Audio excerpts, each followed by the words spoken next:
est venu il était sur sa chamelle qui s'appelle Qaswa. Et sachez que Qaswa, c'était la chamelle préférée du prophète Mohammed sallallahu alayhi wa sallam.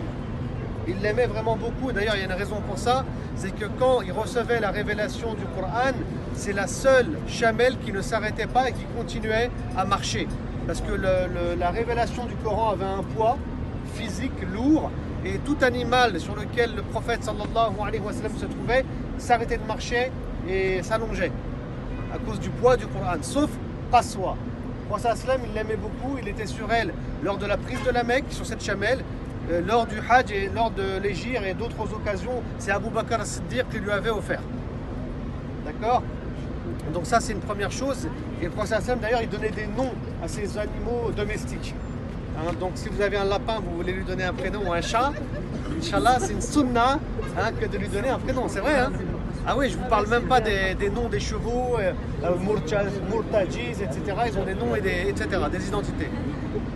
Ensuite, le prophète Mohammed sallallahu alayhi wa sallam, il a fait un seul hajj dans sa vie. Un seul, c'était en l'an 10 de l'Hégire.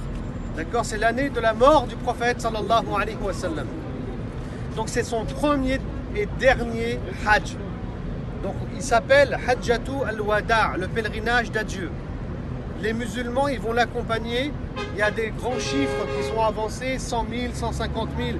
Mais selon des recherches récentes, entre autres faites par le centre de recherche de Médine, et j'avais travaillé moi individuellement dessus aussi un peu, on estime que le nombre il est trop grand, là, 100 000, 150 000. Ça serait plutôt du 40 000 ou du 50 000 musulmans présents à ce moment-là précis.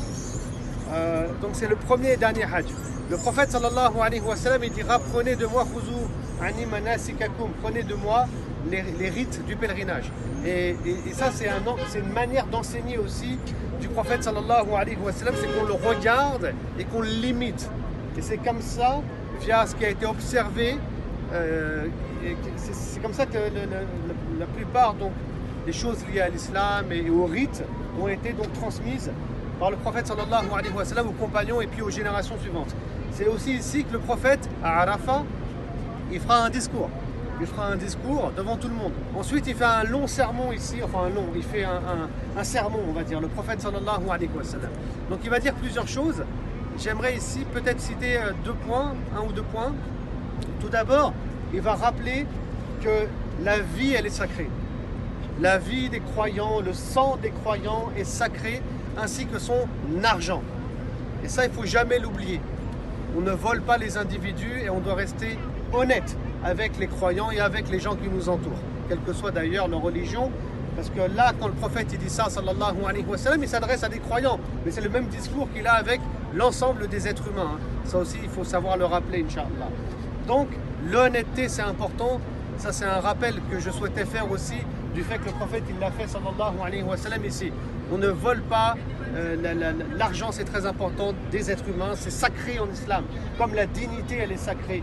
Et la deuxième chose, la vie des êtres humains, le sang des êtres humains. Donc on n'a pas à tuer, on n'a pas à se battre aussi gratuitement.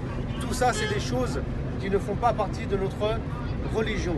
Et parmi les choses aussi que le prophète, donc Mohammed sallallahu alayhi wa sallam, va rappeler, oui. Une chose importante aussi qui a été citée dans le sermon, au début du sermon, qui est à mes yeux très importante. Il a dit Inna az-zaman astadara ka hay'atihi yawma khalaqa as-samawati wal ard. C'est-à-dire qu'il y a là un rappel comme quoi le temps est revenu comme au début de la création. Alors, ça, Inch'Allah, c'est vrai, sauf que c'est pas ici en fait. C'est en décalage. Il y aurait eu deux sermons en fait.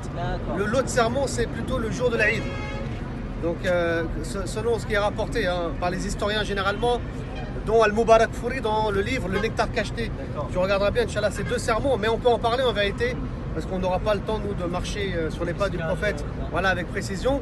Comme il dit Cheikh Mohamed Hayyan, le prophète sallallahu alayhi wa sallam, il rappelle voilà, qu'on est le 9e jour du mois de Dhu al-Hijjah, et on est bien à la Mecque. Le prophète, il remet de l'ordre au niveau de ce qu'on appelle le calendrier. Parce que les gens, à l'époque, ils trafiquaient le calendrier, il y avait des tricheries, donc il y avait un désordre. Or, on ne peut pas se permettre ça en islam, étant donné que le culte et l'adoration, comme le ramadan, comme le hajj, etc., sont liés au temps, et c'est-à-dire au calendrier. Donc c'est un rappel qui est fait effectivement par le prophète Mohammed sallallahu alayhi wa sallam, et c'est un autre jour. En tout cas, voilà, c'est dans la même ambiance et la même dynamique, comme dit Cheikh Mohamed Hayyan, par rapport donc au Hajj.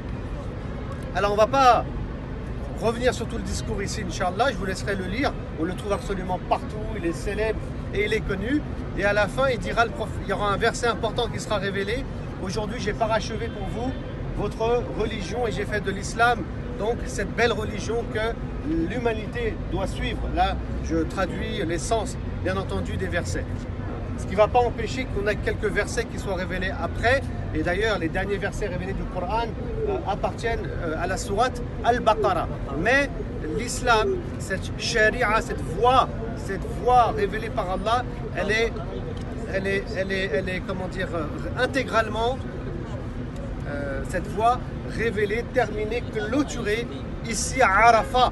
Et c'est pour ça qu'à la fin de son discours, du coup, puisque l'islam maintenant est abouti,